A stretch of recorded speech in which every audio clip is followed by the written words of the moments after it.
What do we do with the collected waters that we use in households and industries? We'll dump them in the environment? Well, no. Welcome to the lecture series Introduction to Urban Sewage Treatment as part of our water treatment course. My name is Jules van Lier and I'm professor in wastewater treatment and environmental engineering at the sanitary engineering section of TU Delft. In this part of the course we will discuss the characteristics of urban sewage, as well as the common treatment technologies that are applied in the Netherlands. In our follow-up master courses, we are focusing on advanced technologies, as well as alternative technologies that are recently developed to reach a higher degree of sustainability. Following the urban water chain, the treated and distributed drinking water finds its way to all households and industrial appliances. At both uses, water is generally used for cleaning or transport of waste products, and only a very limited amount is actually used for drinking. In fact, less than 1% of the water supplied to the households. Therefore, the used waters contain many suspended pollutants. And in addition, because water is a polar solvent, many pollutants will dissolve in the water. The water, with the suspended and dissolved pollutants, is now called wastewater or sewage, and is carried away from the site of use. Collection of the used urban waters is generally done by means of an extensive sewage network, which conveys the urban sewage to the site of treatment. The term used urban waters over wastewater in fact better describes the state of the water and therefore has my strong preference. Moreover, wastewater implicitly is negatively valued, water that is wasted and it needs treatment prior to discharge into an environmental sink. Used urban waters is more positively and calls for treatment for reuse. This can be the water itself or the various pollutants that can be recovered as a resource. In fact, the term used urban waters better fits in the urban water cycle idea, the central theme of our entire course. The collected sewage is treated at a sewage treatment plant or wastewater treatment plant. The sewage treatment plant consists of several functional units, each targeting a specific group of pollutants. Such unit may consist out of physical treatment, chemical treatment, biological treatment, electrochemical treatment, or combinations of these types of treatment. We have to realize that every single cubic meter of drinking water will ultimately become 1 cubic meter of wastewater, and that may impact many cubic meters of surface water, or even groundwater, when it is discharged without treatment. Since the self-attenuation of these waters is very limited, such discharge will lead to severe environmental impacts. In order to protect the environment, financial investments have to be made to establish treatment technologies. And particularly in congested areas or urban settlements, uncontrolled discharge of large sewage flows is conceived problematic.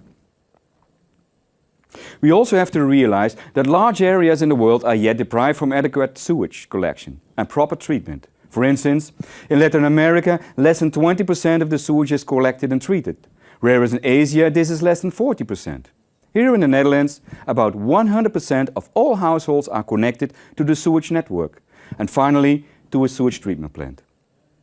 In this part of our introductory course, we will specifically discuss the setup and functionality of the sewage treatment plants that are currently in operation in the Netherlands. What will we learn the coming lectures? First, as any disciplinary field, also wastewater treatment engineering has its typical terminology. We need to acquaint ourselves to this terminology.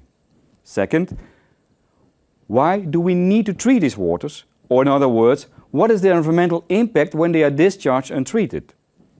Third, we need to understand the nature of the pollutants and the characteristics of the sewage in general. Fourth, how does a sewage treatment plant look like and what are all the functional units in fact doing in the treatment plant?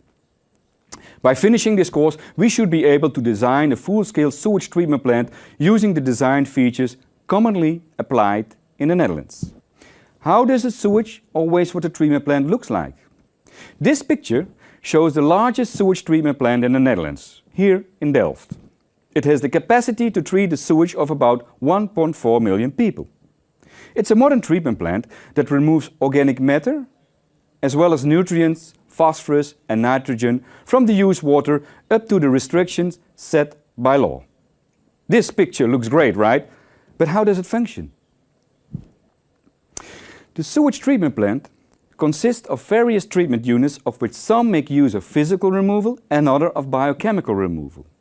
You see screens, settling tanks, bioreactors, excess sludge treatment facilities and more. The effluent of the treatment plant is low in organic pollution and low in nutrients. You will see this slide very often in the course, and every time we will discuss a functional unit inside this treatment plant, we will indicate exactly where we are in the treatment plant. We hope that this approach will facilitate your comprehension of the entire treatment setup without getting lost in the various functional units. And since when do we treat the urban sewage?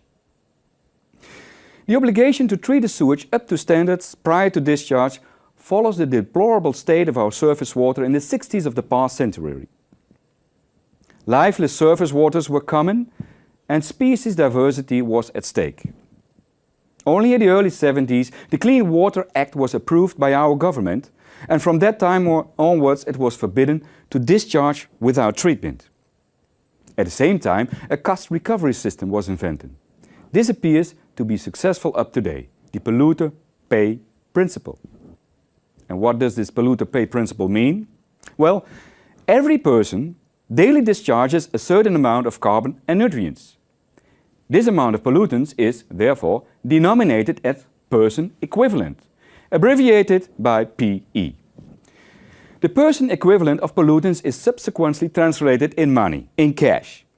Consequently, every person receives a bill for the cost that are required to treat these pollutants. And up to date, we pay up to 80 euros per person per year for supporting the institutions who are responsible for reaching the requested water quality at the treatment plants. In this way, it is also easy to calculate how much an industry has to pay when it discharges a certain amount of pollutants. Just divide the total amount by the person equivalent amount. The untreated discharge of organic matter was already forbidden in the Netherlands early 70s of the last century. However, the uncontrolled discharge of nutrients, phosphorus and nitrogen was only regulated in the 90s, in agreement with our neighboring countries in the so-called North Sea Treaty. At present, we expect even stricter regulation as set by the European Framework Directive and adapted Dutch regulations.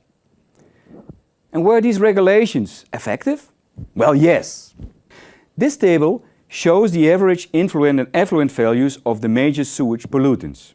The organic pollutants are indicated by the parameter COD and BOD, which will be explained later in the course. Nitrogen pollutants are indicated as total N and phosphorus as total P. The settleable solids are termed as SS. In every sewage treatment plant, the effluent restrictions are met, as you can see. In the Netherlands, in all treatment plants, the biological reactor plays a central and crucial role in meeting the requirements. Particularly the requirement for treating the nutrients nitrogen and phosphorus to a low level decrease the amount of organic matter in the effluent drastically, as indicated in this table. Therefore, biological treatment is often considered the central core of the system and will be discussed in detail in this course. As already mentioned, the fortunate condition we have in the Netherlands is not yet achieved worldwide. In fact, waterborne diseases are a major killer. We have to realize that worldwide, every hour, about 200 people, mainly children, lose their life because of these waterborne diseases. This makes about 200 million people per year.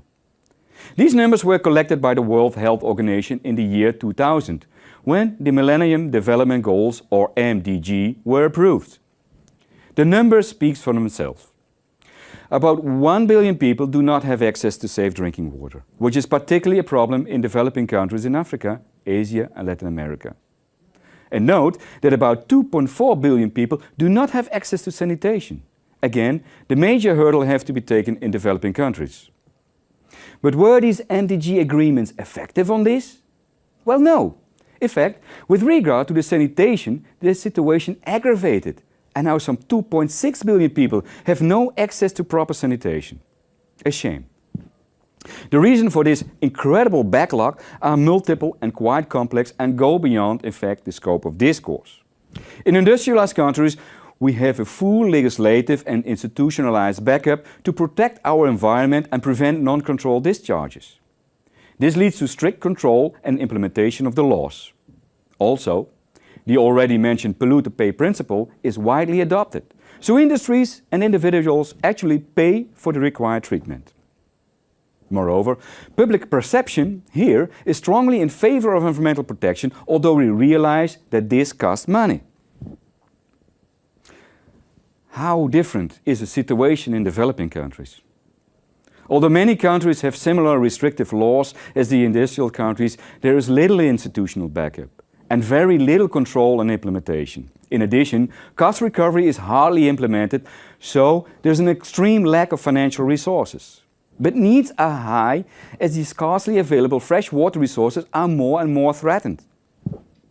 Now, we realize that this course will not solve the world problems on waterborne diseases. But we do want to freely distribute our knowledge on sewage treatment so that anybody interested can take his or her advantage of it.